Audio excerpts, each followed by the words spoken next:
Bonjour, bien sûr, c'est de la presse habituelle puisque nous avions dit la dernière fois en vacances, mais l'occasion était trop belle aujourd'hui de faire une émission sur un sujet qui va vous passionner, c'est les Noirs dans le cinéma français, dans le cinéma américain. Et pour ça, j'ai avec moi un invité de passage en Guadeloupe, Régis Dubois, bonjour. Bonjour. Merci d'être venu. Régis Dubois a été invité par le Conseil général, je crois, pour une série dans le cadre de Cinéma au clair de lune. Cinéma au clair de lune. Il a donc animé un petit peu des séances. Et Régis Dubois est connu parce qu'il a surtout publié cet ouvrage dont on parlera beaucoup aujourd'hui qui s'appelle Les Noirs dans le cinéma français. Il a aussi publié un second ouvrage précédemment qui s'appelle Le cinéma des Noirs américains, contre-intégration et contestation. Donc on peut parler avec lui de cinéma noir, de cinéma antillais, de cinéma africain, peut-être pas, de cinéma caribéen moins. En tout cas, on parlera du noir dans le cinéma. Alors, aujourd'hui, c'est une date particulière, parce que nous sommes le 2 juillet, le 2 août, pardon, et il y a exactement 48 ans, c'était la fin de la ségrégation aux États-Unis. C'était le 2 juillet, il y a un mois. Donc, cette émission tombe un peu à pic. On va parler de ségrégation, puisque le cinéma noir américain, le cinéma français aussi a été marqué par la situation coloniale, par l'intégration, par le racisme, il faut le dire, puisque le premier film qui parle, Régis, de noirs et qui montre les noirs, et on peut dire c'est le début du cinéma noir, c'est un film assez raciste, assez controversé d'ailleurs, Birth of a Nation. Alors en fait, c'est le premier grand film hollywoodien, en fait, oui. C'est le premier blockbuster américain. C'est un film réalisé par un blanc du Sud, qui est l'un des grands cinéastes américains du muet, qui s'appelle Griffith, et qui raconte en fait le héros de ce film, c'est le créateur du Ku Klux Klan. Ouais, carrément. Carrément. Ouais. Célèbre donc groupuscule raciste qui lyncha notamment des Noirs dans le sud des États-Unis. Donc c'est un film fantastique par la technique. Ouais. Pour l'époque. Pour l'époque, oui. Il a vraiment c'est un muet. C'est un film muet. Parce que je ne l'ai pas vu. Un film muet de presque 3 heures qui invente la grammaire du cinéma, quoi. Vraiment, c'est un sommet du cinéma primitif. Qui vraiment... Mais au-delà de ça, c'est surtout un film super raciste, mais qui à l'époque a été accepté par le président de l'époque, il avait vu, qu'il avait applaudi. C'était un discours en fait qui dérangeait pas tant que ça à l'époque. Même si à l'époque, beaucoup de Noirs aux États-Unis et beaucoup de libéraux ont manifesté, il y a eu des émeutes autour du film. C'est un film. Parce qu'on dit même que ce film a un peu relancé le Ku Klux Klan. Tout à fait. Ouais. Et donc, déjà dans ce premier film, grand film, enfin premier blockbuster, l'image du noir est déjà controversée.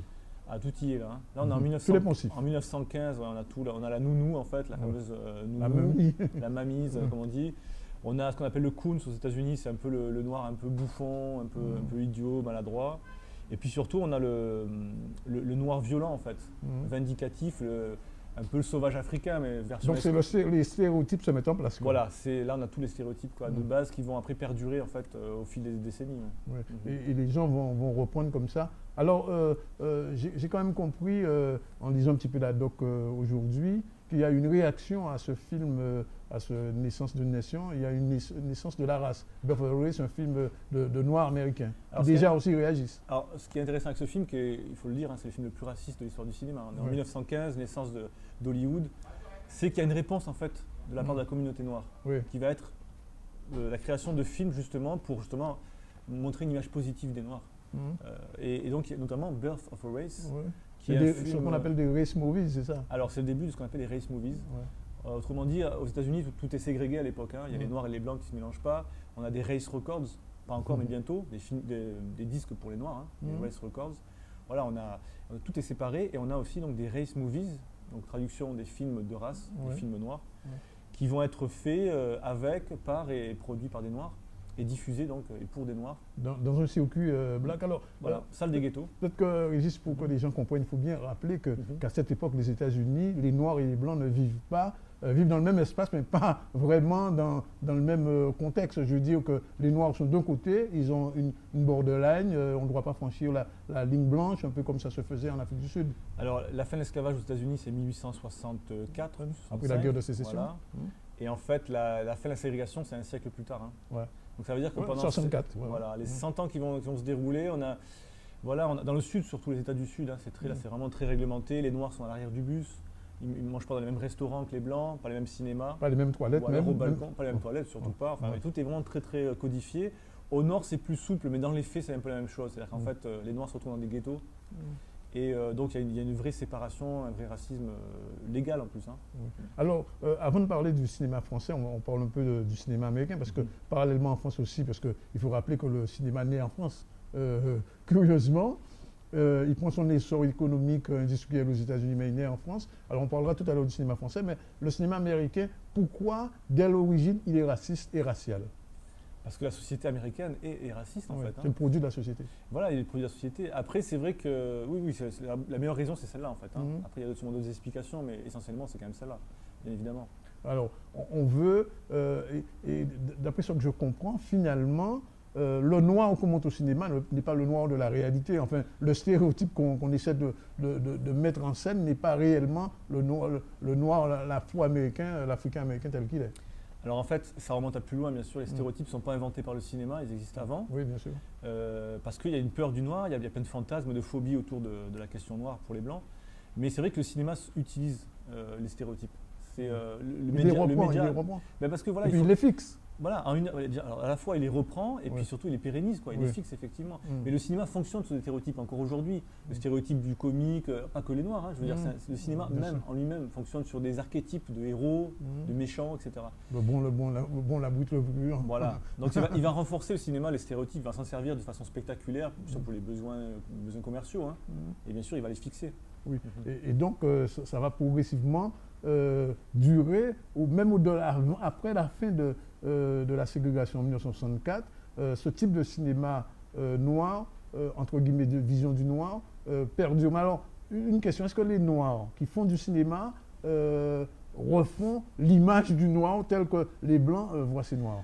Alors, ce qu'on appelle les race movies, effectivement, c'est un cinéma qui est parallèle au cinéma normal, hein, je veux dire le cinéma hollywoodien, commercial, etc. C'est un cinéma qui est parallèle, assez marginal, qui a très peu de moyens. Les acteurs sont pas vraiment des acteurs, il y a très peu de moyens pour faire des films, mais quand même ça a le mérite d'exister et c'est vu par des noirs. Pourquoi? Parce qu'ils sont contents de se voir en fait à l'écran dans des rôles qui ne sont pas stéréotypés.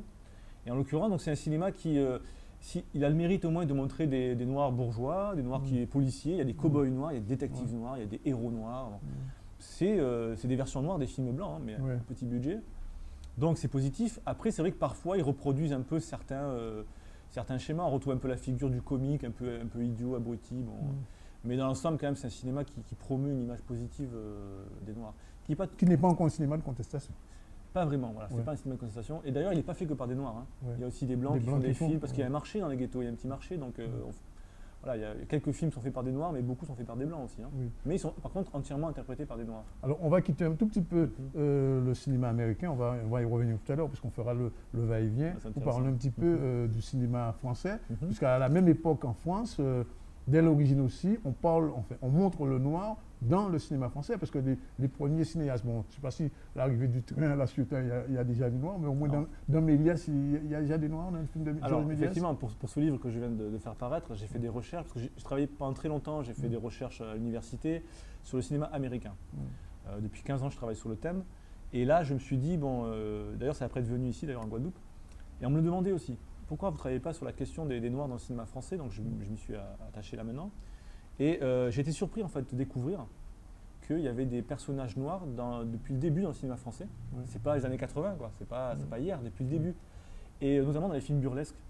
Donc chez Méliès par exemple, chez les Frères Lumière, c'est du reportage. Mais chez Max Linder, chez plein de cinéastes du début du cinéma, muet, on retrouve des personnages noirs. Qui sont quand même le plus souvent des personnages comiques. C'est des personnages qui servent surtout, ils incarnent beaucoup l'étrangeté en fait, hein. C'est quelque chose de, ils sont tournés en dérision très clairement. C'est pire que l'exotisme. Ah oui, c'est quand même assez raciste. Hein. Ah ouais. Là je cite un film par exemple, à mon avis le plus douteux, mais voilà, c'est très court, hein, ces petits films burlesques qui durent des fois, c'est un plan fixe, hein, ça dure 1 minute. Voilà, en fait on fait manger de force un noir un gâteau, je crois, et à la fin, on le plaque sur son visage. Des scénettes un peu burlesques. Bon, à l'époque c'était aussi très grossier le cinéma. Il faut se rappeler que ça reposait que sur des stéréotypes, des choses assez tarte à la crème, quoi. Mais bon. Mais alors, si on fait une comparaison un petit peu thématique entre ce qui se fait aux États-Unis à la même époque et ce qui se fait en France, est-ce qu'en France, on produit déjà les stéréotypes du bon noir, du bon sauvage, etc. Ou alors est-ce que la démarche du réalisateur franco-européen est différente de celle de l'américain? Alors disons que sur la question du noir agressif, en fait, dangereux, même aux États-Unis, il est assez rare en fait. Griffith, dans Naissance d'une nation, l'a exploité, ce stéréotype du noir qui est agressif, qui violeur, etc. Anarchiste, violeur, etc., qui est très dangereux pour la démocratie. Donc l'esclave affranchi dans le film de Griffith. Mais c'est un cas assez particulier. Après, on retrouve les Africains dans les films de Tarzan, aux États-Unis. Ça, c'est le Wibwana. Voilà. Alors, il y a toujours pareil, il y a le bon serviteur, en général, qui meurt au cours du film, bon, c'est pas très grave. Et puis, il y a les tribus qui sont agressives et qui vont torturer à la fin, chaque fois, les Blancs. Et qui veulent manger des Blancs, de toute manière. Voilà. C'est clair. C'est pas Penjai qui parle de ça dans La Condition Noire, son livre. Il dit il y a le bon noir et le méchant noir. Et le bon noir, en fait, on en trouve... ça va depuis le sauvage africain, bien sûr, cannibale, une vraie aberration, jusqu'aux jeunes de banlieue aujourd'hui. On a peur, c'est la même... c'est la même idéologie, finalement. Tout à fait. Et puis après, le noir, le bon noir, c'est le tirailleur sénégalais, c'est Wibwana, etc., le gentil, qui est drôle. Voilà. Donc pour vous répondre, en fait, dans le cinéma français, on trouve essentiellement la deuxième catégorie, des noirs plutôt drôles, en fait.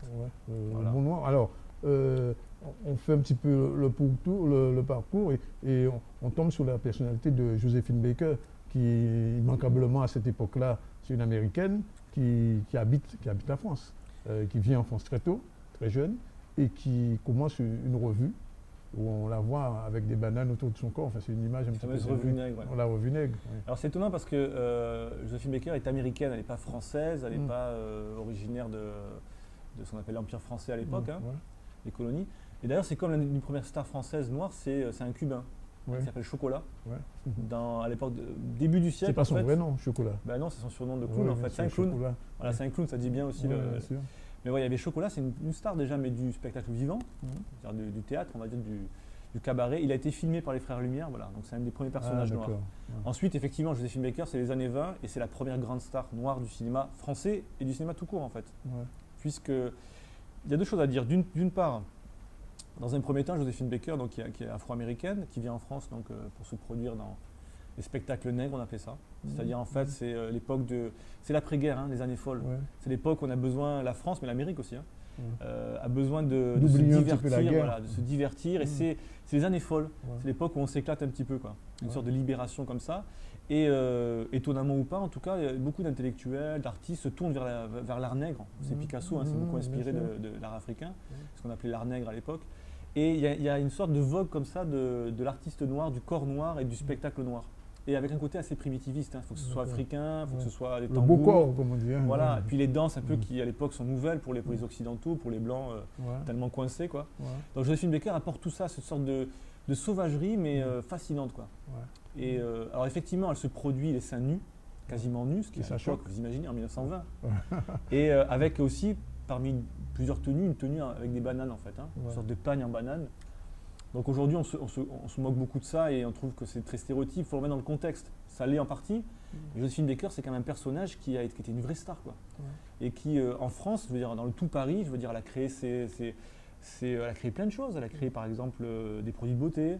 Elle était vraiment célèbre, quoi. C'est une vraie star hollywoodienne.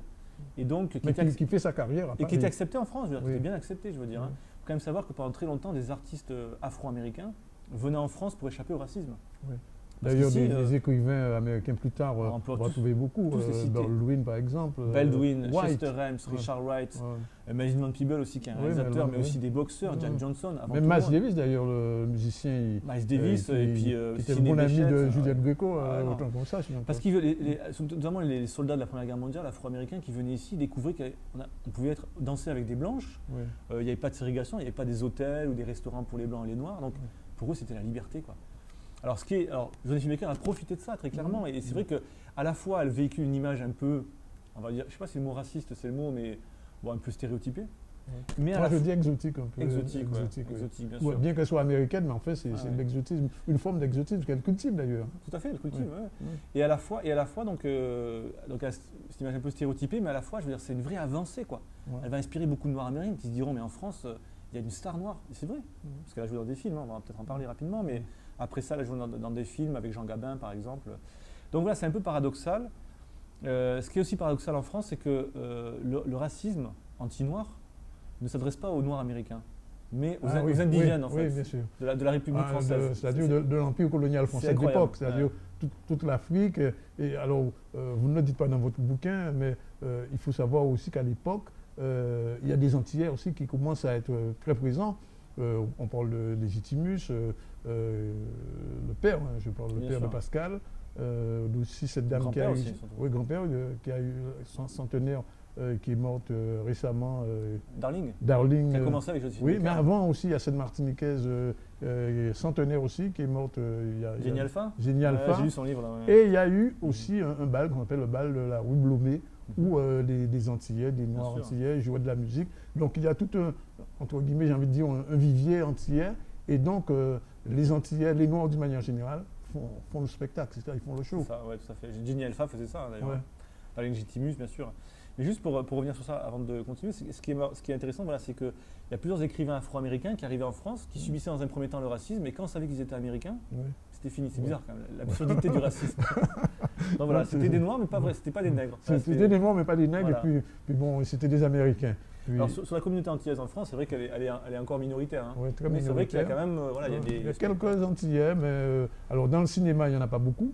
Dans la musique, il y en a beaucoup, mais on n'en parlera pas aujourd'hui, mais dans le cinéma, il y a quelques-uns quand même, des Martiniquais. Alors on parle des années 30-40 en gros, hein, des années 30-40-50. Alors Génie Alpha viendra très tard au cinéma, mais on a Darling Légitimus qui commence en 33, un premier petit rôle, et puis elle va un peu… Rôle de servante, comme souvent domestique, voilà, de concierge. Donc elle va comme ça traverser le cinéma français pendant plusieurs décennies en côtoyant les plus grands acteurs français, mais dans des petits rôles. Hein. Uniquement des petits rôles. Uniquement des petits rôles. Elle n'a eu qu'un seul rôle. Son dernier. Hein. C'est son dernier d'ailleurs. C'est la rue Cazeneuve, environ extrait. C'est Génie Alpha qui a failli avoir le rôle, vous savez ça? Ah non, ça elle le raconte dans son livre, elle a failli avoir le rôle, et puis au dernier moment, là, c'est pas lui qui l'a eu. Elle était un peu aigrie, mais bon. Et voilà. Et après, il y a d'autres figures. En fait, on a Habib Benglia, qui est en fait un Mauritanien qui vient de africain, qui a eu une carrière au théâtre d'avant-garde. Notamment, il incarne l'empereur Jones. Et après, il fera des films intéressants aussi. Mais voilà, ça reste des seconds rôles. On le verra chez Renoir, chez Carnet, des grands cinéastes. Hein. Mais dans les petits rôles, bien sûr.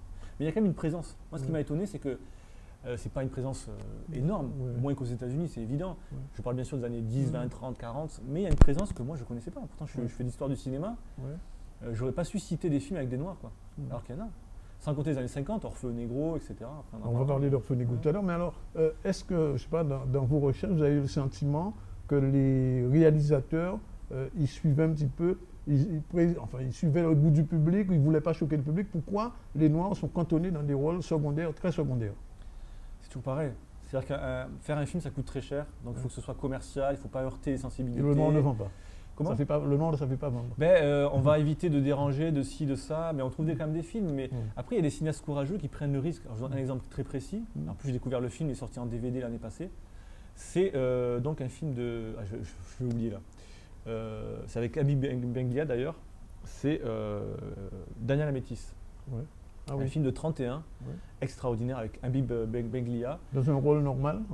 C'est un film de black exploitation avant l'heure. C'est un film de 31 et c'est l'histoire, pour aller vite, c'est sur une traversée en fait, c'est un magicien, l'acteur noir. Habib Benglia, Monsieur Smith, je crois d'ailleurs qu'il s'appelle dans le film, c'est un film français. Hein. Et en fait, son épouse métisse Danina en fait, est assassinée dans le bateau, sous le bateau par un machino un peu rusto là. Et en fait, il va la venger, quoi. Enfin, c'est hallucinant. Donc, il va vraiment tuer le blanc, etc. Et en plus, lui, c'est un personnage noir, bourgeois, enfin très positif, quoi. Alors, pour vous dire, ce film, je le trouve extraordinaire en termes de réalisation, etc. Mais fait par un Français, mais en revanche il a été censuré. Donc ça répond à votre question. Le producteur, c'est Pathé, je crois, a censuré, a charcuté le film, a coupé un tiers du film. Et d'ailleurs le réalisateur… Pour le rendre politiquement acceptable. Exactement, pour le public de l'époque. Donc c'est dire que, voilà, pourquoi on n'en voit pas plus dans des meilleurs rôles? Parce qu'en fait les producteurs, enfin les spectateurs, c'est pas ce qu'ils veulent voir, semble-t-il. Hein. Bon, il y a Joséphine Baker, c'est une exception. Mais ça répond, c'est compliqué le cinéma parce qu'il faut jouer avec le public, il faut jouer avec… le budget, et ceux qui ont le courage de faire des choses différentes, souvent ils payent cher, quoi. Alors est-ce que, et là on revient vers le cinéma américain, est-ce que, entre guillemets, je dis des gros guillemets, la libération du cinéma américain noir, c'est-à-dire les premiers vrais films noirs faits par exemple Gordon Parks, mais même au-delà, Shaft par exemple, est-ce que ça va avoir une influence sur le cinéma français noir ou sur le cinéma français blanc? Ça aurait dû, hein. Mais ça aurait dû, non. En fait, on a toujours du retard, en fait.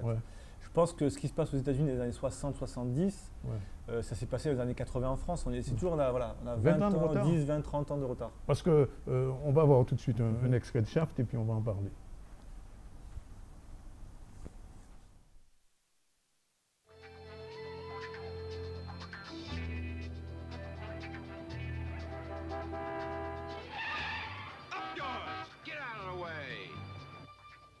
say he's gonna be here, he should be here.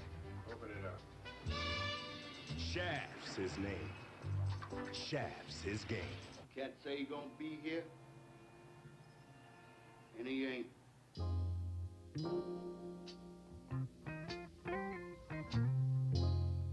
It ain't right. Oh. You wait.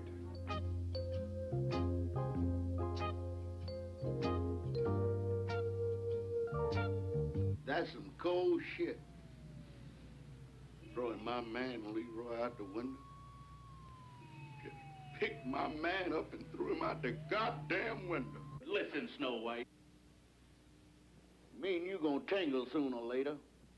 Why don't you stop playing with yourself, Willie? You ain't gonna do shit. Shaft's his name. Shaft's his game. Hey, man, I don't know no Ben Buford. 20. Oh, that Ben Buford. We're gonna take it out of your ass, pimp.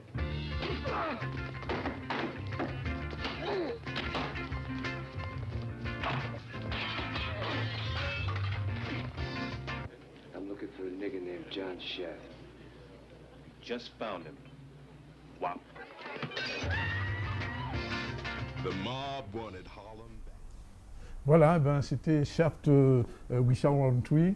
Et donc, ce film, bon, c'est le premier, entre guillemets, vrai héros noir du cinéma, de la Black Exploitation. Commence avec Shaft ou avant? On va dire avec Shaft pour Avec simplifier, Shaft, mais oui. voilà, 71, 70, ouais, on y est, quoi, on est en Ouais. plein. Alors avant, il y avait Sidney Poitier. Oui, bien sûr. Oui, Devine qui vient dîner. Voilà. Alors, Sidney Poitier, c'était le bon noir quand même. Hein. C'est compliqué, Sidney Poitier. Je pense que des fois, Bon même noir avec moi, la je le- conscience, avec un petit peu la conscience, la mauvaise conscience. disons qu'il commence en américaine. 1950, Oui, oui. dans un premier rôle déjà. La chaîne. Non, La porte s'ouvre. Oui. En gros, sur un médecin, il est médecin lui déjà, Mhm. et c'est un patient blanc en fait, Richard Widmark, qui est raciste. Voilà. Après la chaîne, c'est un peu plus tard. Ouais. Il incarne en fait le héros intégrationniste. Oui. On est en Qui 50. veut, voilà. qui croit au American Dream, c'est ça. Voilà, il est parfait quoi. Ouais. Il est parfait. Et Le c'est- bon noir, hein, quand Mais même. il fallait passer par là Ouais. pour que le noir soit acceptable. Donc voilà, il est vraiment parfait. Ouais. Dans Devine qui vient du nez, c'est un peu too much. Quoi. C'est un peu Ouais, trop, oui, vraiment là. Mais on peut le dire aujourd'hui, je pense. Mais à Ouais. l'époque, bon, à l'époque, c'était déjà un peu dépassé, Devine qui vient du nez. Ouais.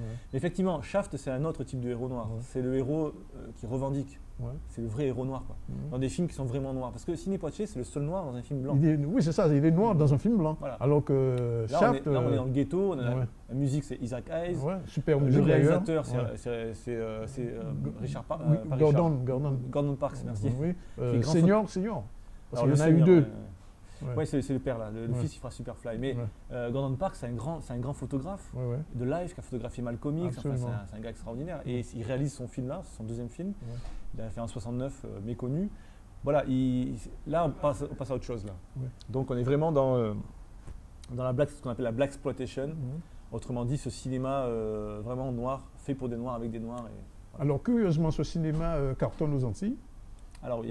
Oui, ce film-là, tous les gens de ma génération, les gens qui ont plus de 40 ans, ont vu Shaft et ont aimé Shaft et les aventures de Shaft. Bon, il faut dire que le premier a été bon, le deuxième moyen, et puis après il y a eu une série, même à la télévision, Ouais, une série. Shaft in Africa, etc. Ça, c'est les 3 films, après il y a eu Shaft à la télé. Ouais. À la télé. Et aux Antilles, en Guadeloupe, en Martinique, oui, oui. Oui, parce qu'il faut dire qu'à l'époque, il y a eu l'époque Sidney Poitier intégrationniste, et puis on voit arriver un Américain noir qui en impose, qui a une belle gueule, qui râle, enfin, etc. Ça laisse des traces, même dans la conscience des Antillais, des Antillais guyanais. Et puis après, il y a eu Superfly.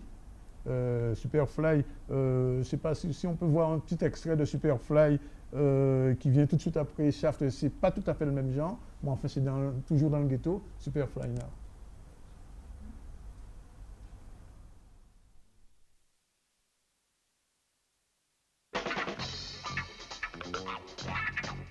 This dude is bad, and he ain't just fly. He's super fly, yeah, super fly. When it comes to women, they come to him, but it's still not enough. He wants a big score, $1 million in cash, yeah, the big one. This is a chance, and I want to take it now. Before I have to kill somebody. before somebody ices me. What kind of money are we talking about?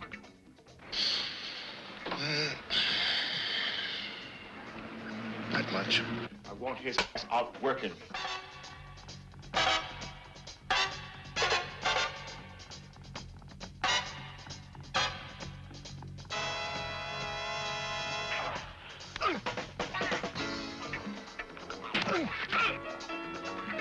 Now that I took all this chance for nothing, and I go back to being nothing, working some jive job for chump change day after day. Look, if that's all I'm supposed to do, then they're gonna have to kill me, because that ain't enough. Ain't I clean, bad machine, super cool, super mean, feeling good for the man, super fly. Here I stand, secret stash, heavy bread, baddest bitches in the bed. I'm your pusher man.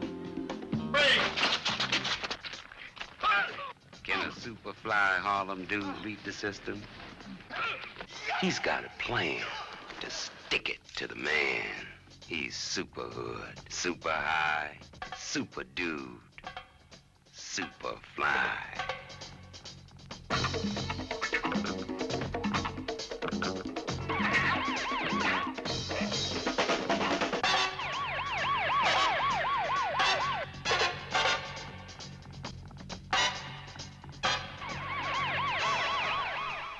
Voilà, Superfly. Alors, Superfly, c'est un petit peu un Shaft, mais d'une autre manière, un petit peu plus sophistiqué, on dirait.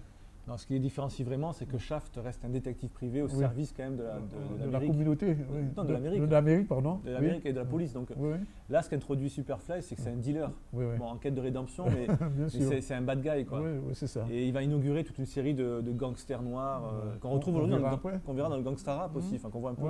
C'est un peu le début un petit peu du gangster rap. Alors, moi, pourquoi j'ai voulu qu'on voit ces deux extraits, c'est que ce sont des films qui ont marché ici. D'ailleurs, il y a même un artiste peintre guadeloupéen que Marielle connaît, qu'on appelait Superfly. Pourquoi? Parce qu'il avait des moustaches un peu. C'est un peintre qui était policier, qui était inspecteur de police en Guadeloupe, et on l'appelait Superfly. C'est dire comment ça a marqué vraiment le paysage audiovisuel et sociologique de la Guadeloupe, ce type de film. Alors, on n'a pas d'équivalent en France, par contre, de ce genre de film.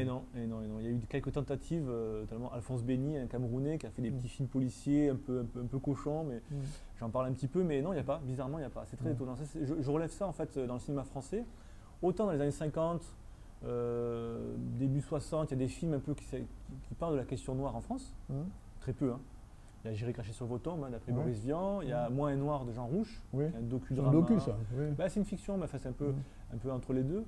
Et puis surtout Orfeu Negro. Orfeu Negro. Qui a eu des prix partout aux Oscars. Alors ça, c'est le gros. Enfin, c'est pas un blockbuster, mais c'est un gros film. C'est extraordinaire, c'est un casting entièrement noir. Tourné au Brésil. Tourné au Brésil. C'est Marcel Carné, c'est ça? C'est Marcel Carné. C'est un film français. Français ou C'est franco-brésilien? un film français. Mais réalisé au Brésil. Par un Français, au Brésil, avec des acteurs brésiliens. Des acteurs inconnus qu'on ne connaissait pas à l'époque. Voilà, acteurs brésiliens, sauf l'actrice principale. Mauro Pesada, qui est américaine, française d'adoption américaine. Non, américaine, mais elle vit en France. Elle vit en France, d'accord. Oui. Mais voilà, c'est un film français. Le film a des Oscars, je crois. Il a des Oscars, il a fait au Festival de Cannes, il est primé, et pourtant, ça ne donne pas suite à un cinéma noir, on va dire. Parce que le film, il est bien accepté. Il est à Cannes, il est partout. Il fonctionne. Donc normalement. Ça veut dire que les Noirs sont bankable. Comme on disait à l'époque. Les Noirs peuvent rapporter de. Et ça n'incite personne. Alors, non, bizarrement. Alors moi, j'ai une explication. La seule que je trouve, c'est une explication démographique. C'est ce que j'explique, c'est que ce film sort en 59. En 60, c'est les indépendances africaines, notamment. Oui, d'accord. Et c'est vrai que la France perd donc son empire et perd sa population noire. Mais vous savez que dans les années 60, c'est le début de l'immigration des Antillais vers la France, le fameux Bumidum, le triste Bumidum. Et pas que les Antillais, les Africains aussi. Les Africains aussi. J'en parle aussi. Mais je crois qu'il ce qui se passe aussi, c'est qu'il y avait une population noire très présente dans l'Empire, en pourcentage, qui soudain disparaît. Et la preuve en est, c'est. Donc il y a peu de public, c'est ça? Regardez l'Assemblée nationale, par exemple. L'Assemblée nationale, on avait des élus jusqu'à 20 ou 30 élus noirs, rien que pour l'Afrique noire. Je me souviens, à l'Assemblée nationale. Moigny était député. Soudain, tous ces gens-là, ils disparaissent de la représentation nationale parce qu'ils vont dans leur pays. Et finalement, donc, je l'explique comme ça en fait. Soudain, voilà, la question noire ne se pose plus, alors que c'est faux. Mais c'est vrai qu'on parle du Bumidum et ça commence doucement. Et puis c'est la guerre d'Algérie qui arrive de l'autre côté. Et la fin de la guerre d'Indochine. Et finalement, voilà, la question noire va se reposer dans les années 80 quand on aura une population noire qui devient de plus en plus importante en métropole. Oui, mais toutefois, on ne verra pas quand même ce type de cinéma Alors qu'en général, les Américains donnent le là du cinéma français. Le cinéma français est toujours plus intimiste, bien sûr. On ne verra pas ce type de cinéma. Alors, on revient en France. Alors, qu'est-ce qui se passe? Il n'y a pas donc de cinéma de héros noirs réellement dans le cinéma français. Les premiers réalisateurs noirs en France sont africains. C'est Sambène Ousmane. Alors, ce qui est intéressant, effectivement, c'est que, là encore, un paradoxe, c'est que la France va accueillir un peu les premiers grands cinéastes négro-africains, même afro-américains. Ouais. C'est étonnant. Ah oui, Maison Peeble, quand même, ouais, qui va inventer la blaxploitation, commence à réaliser en France. Donc, c'est un paradoxe, quand même. Là. Ouais. C'est qu'on a effectivement Sambène Ousmane, on a des gens comme ça qui. Medondo, un peu plus tard. Medondo, quasiment après. Ouais. Mais si on prend Sambène Ousmane, qui réalise La Noire 2, premier long métrage noir africain, qui se fait en France, en fait. Ouais. Donc voilà, mais il n'y a pas. Voilà, tous ces cinéastes font un film. C'est un film. Alors, les films de Sambène Ousmane, ils sont africains ou français? Alors, le premier. Est-ce que c'est la naissance du cinéma noir ou c'est le cinéma africain? La Noire 2, on le considère comme le premier film noir africain, négro-africain. Négro-africain, donc pas français. Non, mais c'est pourquoi au début, quand j'ai dit qu'on va parler de cinéma français et peut-être africain. Ouais, non, alors c'est un film qui date des années de 66, je crois. Donc là, déjà, donc le Sénégal est indépendant. Hein. Ouais. Donc c'est un film qui est fait en France, c'est un film français, mais par un Africain. Ouais. Qui a beaucoup vécu en France, qui a publié en France, mais qui après ce film va filmer tous ses films au Sénégal. Le mandat se fait au Sénégal. Tout se fait au Sénégal, en production. C'est pareil de Medondo, c'est pareil de Van Peeble, il fait son premier film donc, en France, production française. Ensuite, il va aux États-Unis. Donc voilà, il y a une sorte de. Il y a des premiers films qui se font sur la question noire, mais qui ne sont pas faits par des Français. Et qui ne sont pas vraiment des films noirs finalement. Enfin, français, je veux dire. Alors, le premier film, quand même, contestataire, fait en France, par un réalisateur africain, enfin d'origine africaine, mauritanien, Medondo, c'est Soleil Haut, qui quand même aborde la question antillaise quelque part, parce que je me souviens avoir vu ce film, on se retrouvait dans Soleil Haut. Alors déjà, l'acteur principal, c'est Robert Liensol, qui est guadeloupéen, qui est un peu l'acteur fétiche d'ailleurs, notamment de Christian Lara, mais aussi de Medondo un petit peu. Oui, ça parle de la colonisation au sens large, quoi. Et c'est un film qu'on peut voir. La difficulté d'être noir en France à l'époque, c'est ça. C'est un film qui est très dur, c'est un militant, Medondo. Il n'a pas qu'à tuer. Mais Sambène Ousmane aussi, les premiers films sont très radicaux envers la France. C'est vrai. Critique beaucoup l'esclavage, la colonisation. Et donc c'est des films, c'est l'époque aussi. Années 60, 68, on n'est pas loin. C'est une époque militante. Donc voilà, c'est un film qui est très, très intéressant. Je peux dire qu'on peut voir, on peut trouver sur Internet. Moi, je l'ai vu sur Internet. Encore. Alors, est-ce que à cette époque encore, dans le cinéma français, les arts, parce qu'on parle des réalisateurs, mais il faudrait dire un mot des acteurs. On a parlé tout à l'heure de Darling Legitimus, entre autres. Mais est-ce que les acteurs noirs commencent à se faire reconnaître ou connaître dans le cinéma français dans ces années 60? Il y a vraiment un creux quand même. Il y a un creux, il y a une sorte de. C'est-à-dire qu'il y a Joséphine Baker dans les années 20. Oui, et puis plus rien. Enfin, elle commence à tourner dans les années 30 en fait, notamment. Donc, années 30, il y a Joséphine Baker, et après, il y a Isaac de Bancolé, années 80. Quoi. En termes de vraiment de représentation de stars noires, en tout cas de personnages principaux. Voilà, ça fait de 30 à 80. Il n'y a rien. Il y a des seconds rôles, Darling Legitimus par exemple. Alors, on va parler un peu d'un réalisateur guadeloupéen, parce qu'il faut en parler. Et moi, j'ai appris quelque chose que je ne savais pas. Je ne savais pas que Christian Lara, avec qui j'ai eu beaucoup de polémiques sur ses premiers films, il a fait Coco Lafleur, il faut le dire. Je l'ai vu, moi j'aime bien. Coco Lafleur qui a été un grand succès ici. Alors les films de Lara ont bien marché, il faut le dire. Aux Antilles, ça marche bien, mais je ne savais pas que Lara avait fait du porno. Ah, ça c'est le scoop de votre bouquin. Je suis sûr que moi, il va pas être content de savoir. Je pense qu'il va pas être content. Mais en même temps, ça se comprend. Moi, je me grille tout le temps, donc partout. Mais c'est vrai que non, mais si je le dis, c'est pas gratuitement pour. C'est pour expliquer aussi une situation. C'est que. Il n'y a pas le choix, c'est ça. C'est qu'en fait, voilà, moi, ce que j'ai remarqué quand même, c'est que, en faisant un peu de recherche, c'est que les Noirs sont invisibles à l'écran. Dans le cinéma standard, traditionnel. En revanche, dès qu'apparaît le cinéma érotique et pornographique, à partir de 75 environ, là on voit apparaître des noirs à l'écran, mais dans les films pornographiques. Donc c'est intéressant. Vous signalez passage le nez de comment ça Bastaro. Bastaro, oui. Qui est martiniquais. Qui est martiniquais. Jean Coco, qu'on connaît plus sous le terme de nom de Jean Coco pour la série Bien les abeilles, qui est un acteur porno, qui a fait une grande carrière d'acteur porno. Et bon, moi je le dis tout ça parce que je pense que voilà, je ne suis pas là pour ménager les uns ou les autres, ni la France, ni les réalisateurs blancs. Et non, mais en plus, pour moi, personnellement, je pense que c'est un métier comme un autre, pourquoi pas. Donc effectivement, je trouve intéressant de montrer qu'en fait, dans les années 70, les Noirs sont invisibles dans le cinéma français, si ce n'est dans le genre érotique pornographique. Ce qui a des conséquences, bon, il faut lire, mais j'explique aussi que ça relève aussi de stéréotypes bien évidents. Et ça explique le fait que Lara pour se faire connaître, pour se faire, en tout cas, pour se faire la main, parce qu'il voulait être cinéaste. Exactement, pour se faire la main, il est obligé de passer par là. Donc C'est il, bien le donc, cas il de le commence dire. par des films un peu soft et après il passe à des films un peu plus porno. Mais c'est comme ça qu'il apprend le métier et en même temps, on ne va pas le blâmer. Je veux dire, son but ultime était quand même de faire des films voilà, Oui, des sociaux, films identitaires, il a fait des films identitaires. mais il n'avait pas trop le choix, je pense. Ouais. Hein. Comme beaucoup d'acteurs. Hein. Ouais. Donc, finalement, des fois, rien à voir, mais Stallone par exemple, Ouais. ou Madonna, qu'on Ah connaît oui, tous, sont Stallone, passés on par le le, sait, par le oui, cinéma on le érotique. sait, on le sait, Stallone Voilà, en plus. il y a un moment, Alors, Lara, est-ce qu'on peut dire que Lara commence le cinéma antillais, entre guillemets? Oui, il réalise le premier long métrage antillais, Mhm. qui est guadeloupéen et qui est donc, on l'a cité, Coco Lafleur, candidat. Ouais. Donc on est en 78, non? 78, oui, C'est ça tout à fait. C'est le exactement. premier long métrage. Qui fait un tabac en Guadeloupe. Hein. Même tous ces films, Moi je l'ai Mamito, vu, j'ai été. Chapla, etc. Je trouve que c'est un bon film. Moi, il m'a fait beaucoup penser à ce premier film jamaïcain qui s'appelle The Harder They Come, qui est passé hier ici. Oui, avec le ce cinéma au clair de chanteur, lune. comment il s'appelle ce chanteur Jimmy Cliff. Jimmy Cliff, avec Jimmy Donc, Cliff. The ouais. Harder They Come, Ouais. en français tout de suite. Mhm. Je pense que vous l'avez vu ici, je Ouais, pense. ouais. Vous l'avez vu Il est à passé l'époque. ici aussi, on l'a vu. Et ça me fait penser aussi au premier film de Black Exploitation qui est Sweet Sweet Back Bad Song. Ouais. On a un peu à la fois un film social, très réaliste parce que c'est filmé en décor naturel, un peu à l'arraché. Guérilla filmmaking, on dirait. Hein. Mhm. Et puis voilà, c'est un portrait d'une population, et puis il y a un discours social. Moi, je trouve que c'est un film qui est. Voilà, Coco Lafleur, c'est un bon film. Et c'est, On donc, le trouve en DVD? il ne me semble pas. Bon, malheureusement. J'ai réussi à le voir. Parce que moi, j'aimerais bien le revoir. Je l'ai vu à l'époque, j'étais très jeune. Je crois qu'il n'est pas en DVD. Oui. Il est passé à la Cinémathèque, il y a eu un cycle là, Cinéma d'Outre-mer. d'Outre-mer, Ouais, ouais. Voilà, mais je ne pense pas qu'ils soient en DVD. Alors, Lara, quand même, fait un cinéma identitaire, entre guillemets, même politique, on peut dire, Bien un sûr, cinéma bien sûr. politique qui n'est pas toujours bien vu aux Antilles. Alors, là, ce que je ne sais pas, c'est est-ce que les films de Lara sont vus en France? Non, ils sont peu vus en France. À ma connaissance, après, je ne connais pas les chiffres. Je connais plus les chiffres des derniers films comme Casse Départ, Nag Marron, ces Bien films-là. sûr. Sur Lara, j'ai pas les chiffres, donc. Oui, il n'est mais pas distribué. c'est mais- pas Parce distribué. que vous signalez d'ailleurs qu'un film comme Aliker, le film de Deslauriers a complètement été blacklisté, entre guillemets, c'est vraiment le cas de Ouais, le dire. alors, est-ce que c'est en politique, économique? Souvent, c'est lié. France. Les deux, c'est les deux. C'est lié. Non, mais c'est vrai que le cinéma de Lara, en fait, parce qu'il est aussi très ancré quand même. Bon, même si Dans tout sa le monde veut voir ses réalité. films, moi j'ai beaucoup aimé Sucre amer, j'ai beaucoup aimé 1802, c'est notre histoire. Ouais.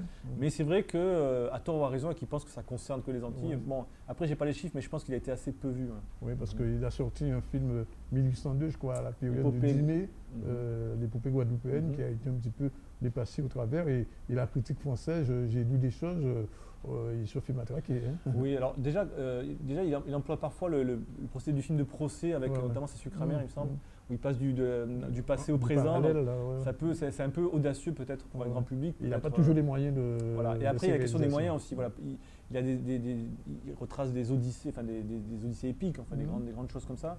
Il n'a peut-être pas les moyens d'Hollywood ou du cinéma français de faire des grosses. Alors, on productions. dit que le premier grand film, le premier réalisateur antillais, c'est Lara, mais le premier grand film antillais, c'est Rick Asneg, Ah oui, qui est primé à Berlin, je crois. indéniablement, qui a un prix. Alors, je crois même qu'il a un César de la meilleure première œuvre. Ouais. Enfin, c'est Suzanne Palsy qui a. Oui, ben oui, parce que jusqu'alors, ça restait un cinéma.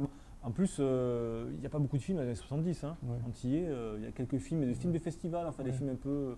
Voilà, notoriété un peu limitée.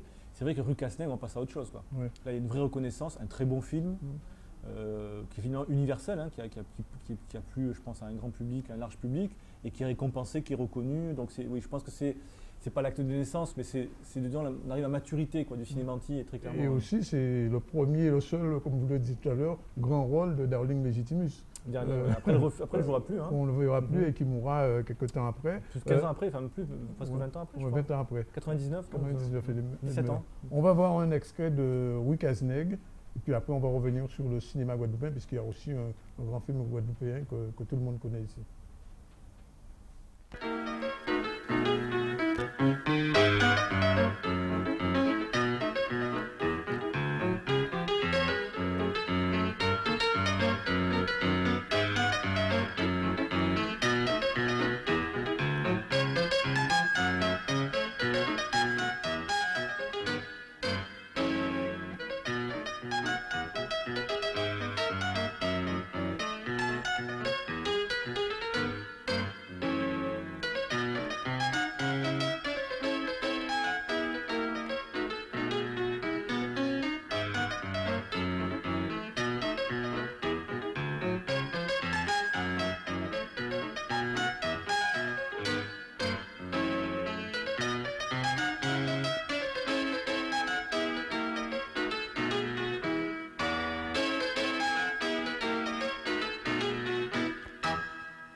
Ah, c'était donc Rue Cazenègue, que tout le monde a vu, c'est l'œuvre de Joseph Joubert, les gens qui ne le savent pas. Alors, c'est le top, on veut dire, du cinéma de Palsy. Elle n'a pas fait mieux depuis. Elle a fait un film africain aussi.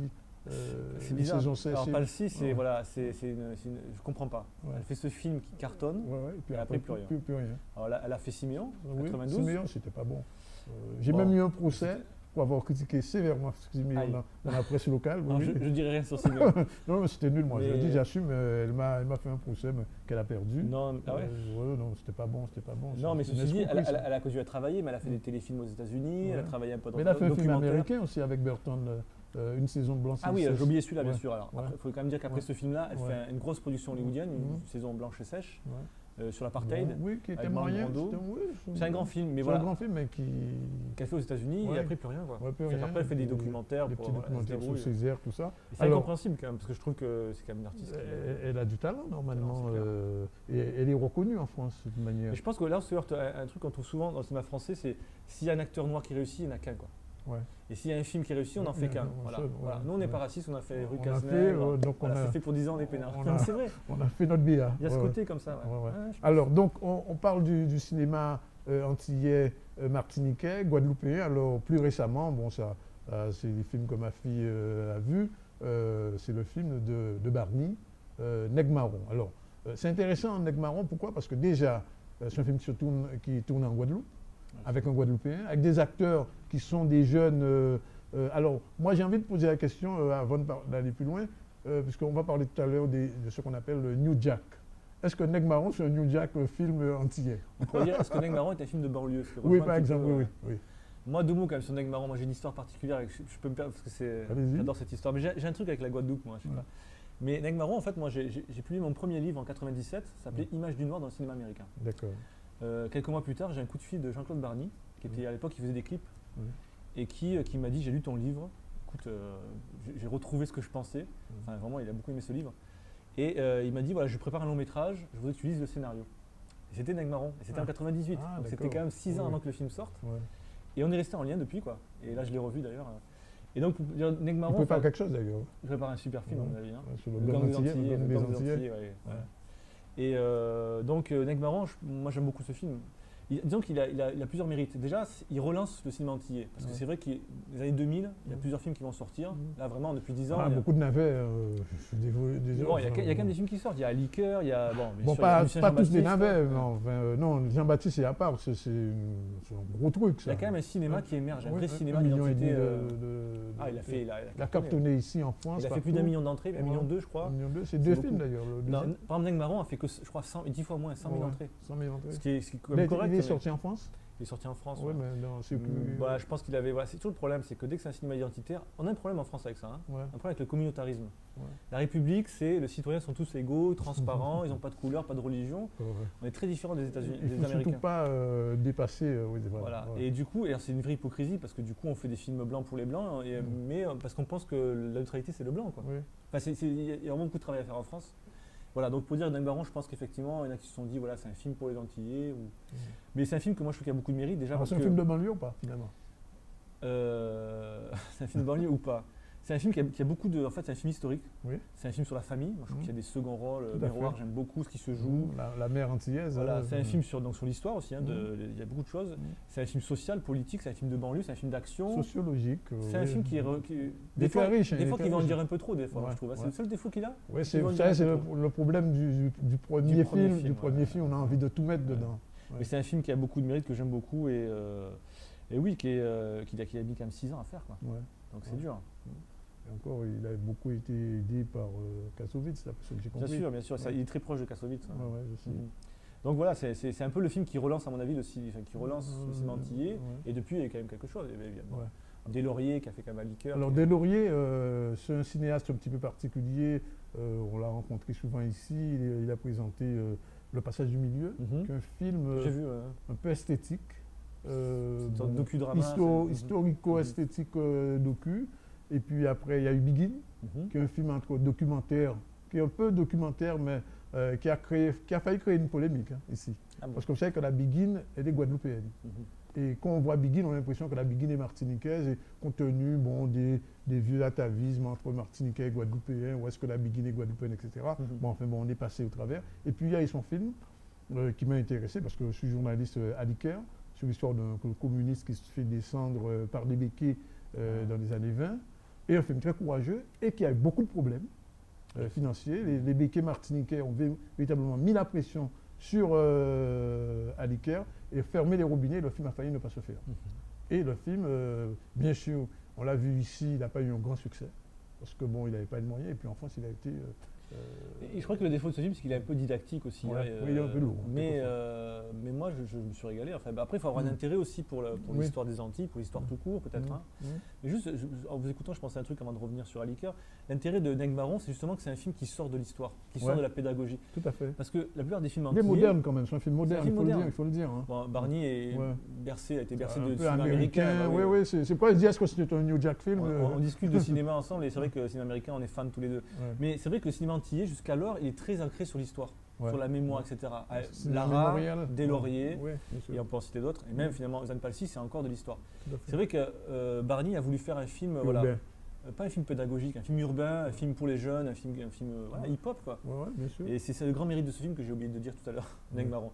Et pour revenir sur Aliker, oui, c'est un film, c'est quand même un beau film, des beaux décors, des beaux costumes, une belle lumière, il y a un beau travail. Bon, mais voilà, ça n'a pas suivi, quoi. C'est un peu le problème. L'histoire un peu... Bon, c'est pas mal comics, quoi. Voilà, c'est pas mal comics. C'est pas mal comics. Alors, on voit un extrait de, quand même, il faut le faire, de Nègre-Marron. Et puis on revient, tout à l'heure, ça fait déjà plus d'1 heure qu'on est ensemble. Aïe. Non, mais c'est pas grave, c'est pas grave. On peut y aller, on regarde un peu Nègre-Marron pour se rappeler, puis on parlera un petit peu encore de Barney. Silex, faut que tu mettes dans ta tête qu'ici, il y a rien pour des gens comme nous. J'en ai marre de ma mère, marre de mon père. Je veux être libre. Qu'est-ce que tu cherches, Josiah? Toute la journée, tu traînes dans la rue. Il y a quelque chose qu'on n'a pas fait pour toi? Oui, je te cherche. Oui.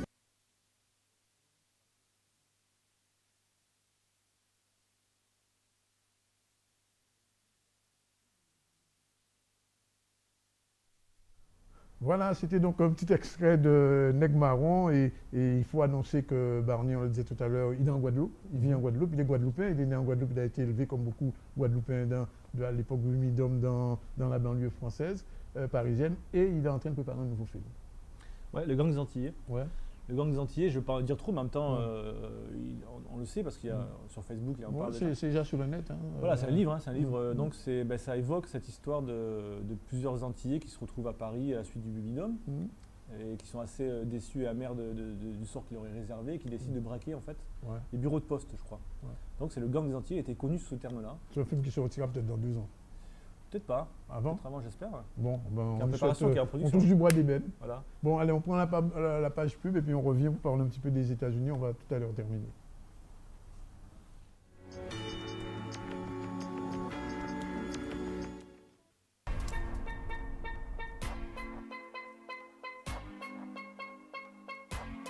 Et c'est assez parlant. Quand on additionne tous ces témoignages, on se rend compte qu'il y a vraiment un problème en France. Alors, ils sont une dizaine à peu près. Il y en a qu'on connaît beaucoup, qu'on voit souvent, comme Montout. Il y a cette Malienne qu'on a vue dans toutes ces ouvertures.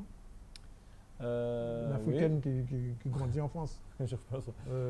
Ça va me revenir. On va trouver. Et puis quelques-uns. Tous les grands, quand même, pas tous.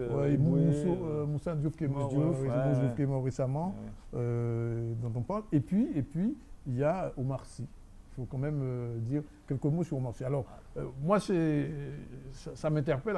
Alors, il faut qu'on parle d'Omar Sy, mais 2 petits mots sur Casse Départ quand même, qui a été présenté ici. Ils sont venus présenter le film, qui a eu un assez bon succès, on va dire, en Guadeloupe, avec un petit vent de polémique, comme en France, sur la question de l'esclavage. Faut-il, oui ou non, se moquer, entre guillemets, rire de l'esclavage? C'était ça la question. Moi, c'est marrant parce que je l'ai vu ici, en fait, à Pointe-à-Pitre, l'année passée, et la salle était morte de rire. Donc, moi, je trouve ça un bon film. Après, sur la polémique, bien sûr, la question se pose. Comme par hasard, si on fait un film sur l'esclavage en France, avec un gros budget, c'est une comédie. Donc bien sûr. C'est très recevable comme critique. Après, je pense que c'est une critique qui a été faite aussi beaucoup avant la sortie du film. Oui, il y a une polémique avant. Le film s'en sort pas trop mal. Non, le film, il tient la route, le film. Ça fait penser à La vie est belle de Benigni, ce qui parle. C'est une comédie sur la Shoah, en fait. Oui, à l'époque, je me rappelle, j'avais eu vendu le projet, je me suis dit, ouh là là, quoi. Et en fait, il s'est bien débrouillé parce que c'est un bon réalisateur, un bon acteur.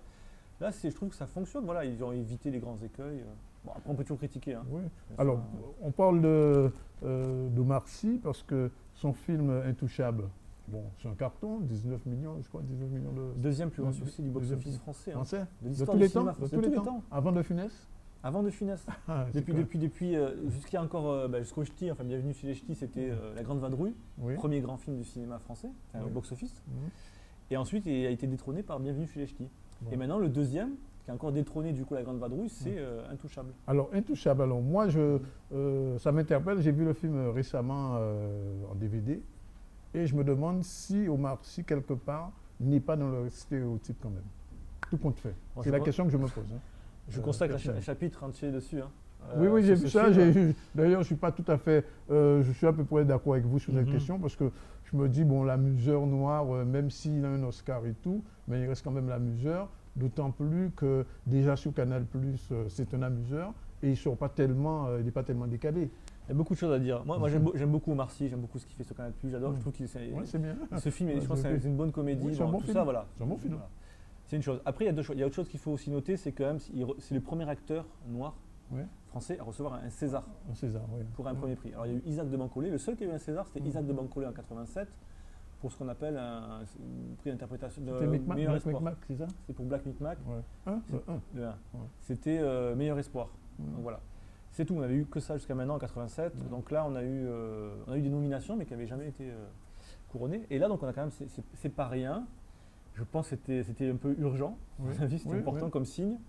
Voilà. Mais si on croit ce que vous dites, ça veut dire qu'une fois qu'il l'a eu, c'est fini pour 20 ans. Là. Je ne sais pas. Mais en tout cas, que ce soit les Oscars ou les Césars, c'est jamais innocent. Ça ne repose pas que sur le talent des acteurs. Il y a aussi quelque chose de démarche économique. C'est des vitrines aussi. Voilà. C'est aussi ce qu'on veut transmettre comme message, comme signaux à une époque. Tout à fait. Bon, voilà, c'est chaud. Après, sur le personnage d'Omar Sy, donc, dans ce film, bon, mais c'est vrai que c'est assez ambigu. Il faudra en parler très longtemps pour expliquer en quoi c'est ambigu, mais moi, ce que je dis, c'est que ça relève dans la...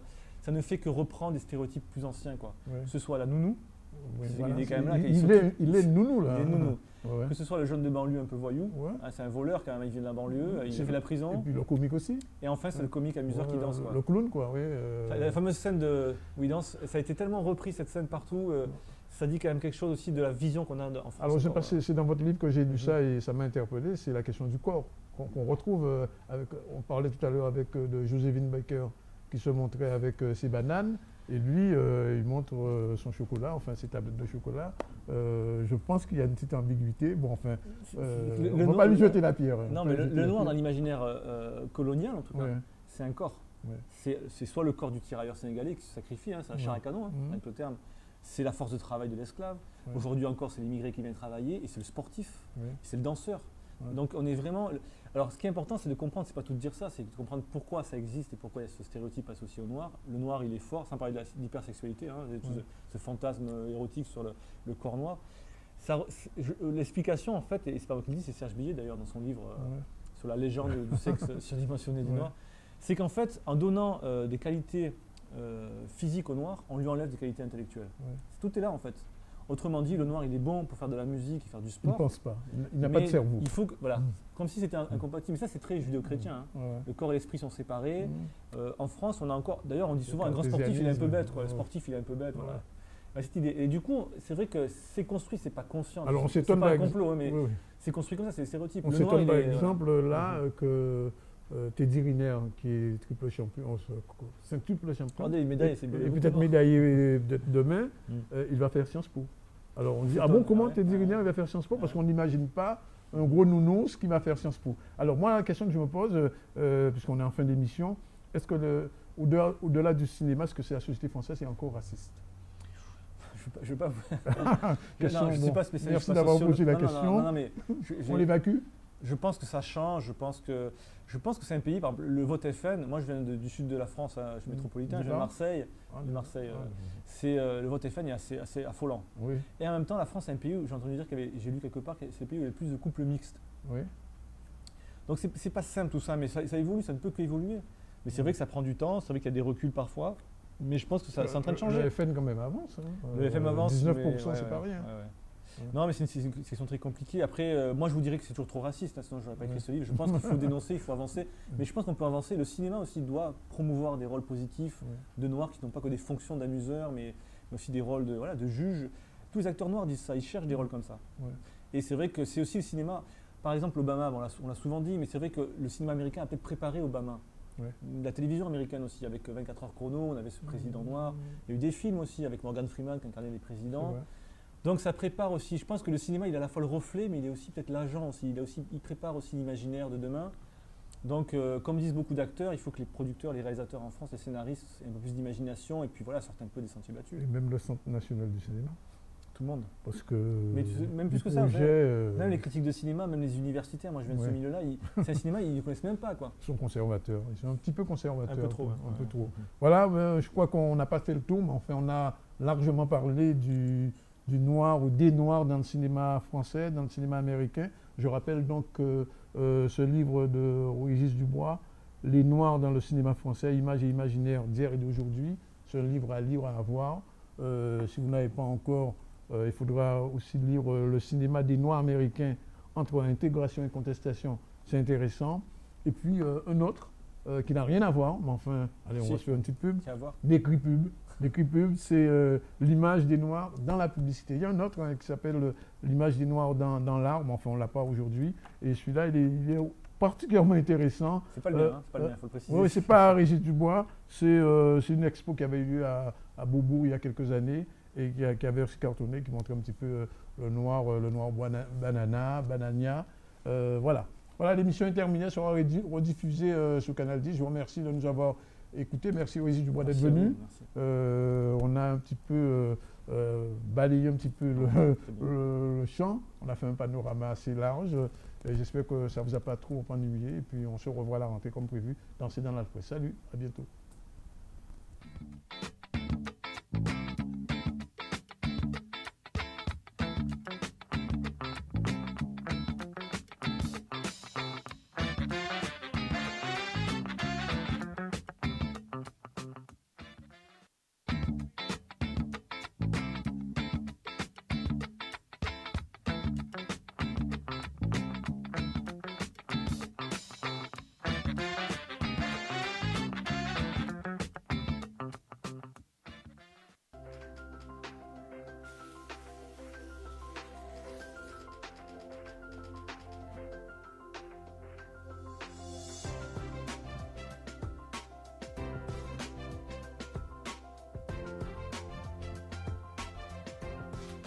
Aïe a parlé à émission à nous, hein. C'est la Guadeloupe, c'est le vendredi soir à 20h30. Quand on est là, c'est publicité.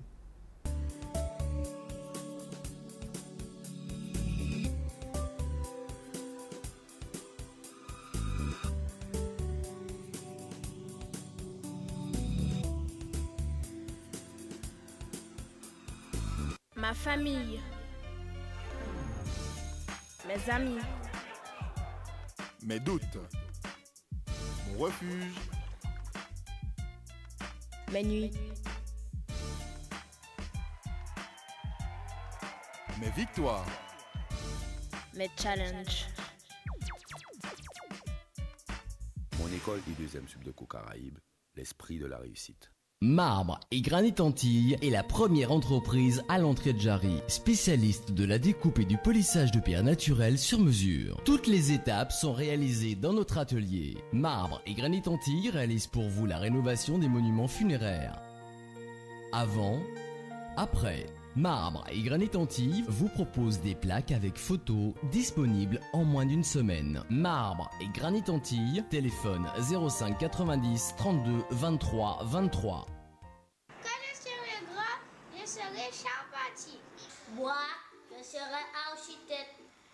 Moi, quand je serai grand, je serai plombier. Pour toutes vos futures envies, établissement Pomez, matériaux, plomberie, sanitaire, électricité, carrelage, peinture, jardinage, quincaillerie. Aujourd'hui, j'achète chez Pomez. Établissement Pomez, Zac de Colin, Petit-Bourg. Attention, vous avez besoin d'un store, volet roulant, garde-corps, portail, clôture en menuiserie aluminium, très grande promotion sur toute la gamme. Qualité de produit et de service irréprochable. Livraison rapide et efficace. Un seul appel pour connaître le prix. Alors, n'hésitez pas, un seul coup de fil à Store 2000 et la vie deviendra facile. Store 2000, 4 rue de l'Industrie, zone industrielle de Jarry, 05 90 32 16 01.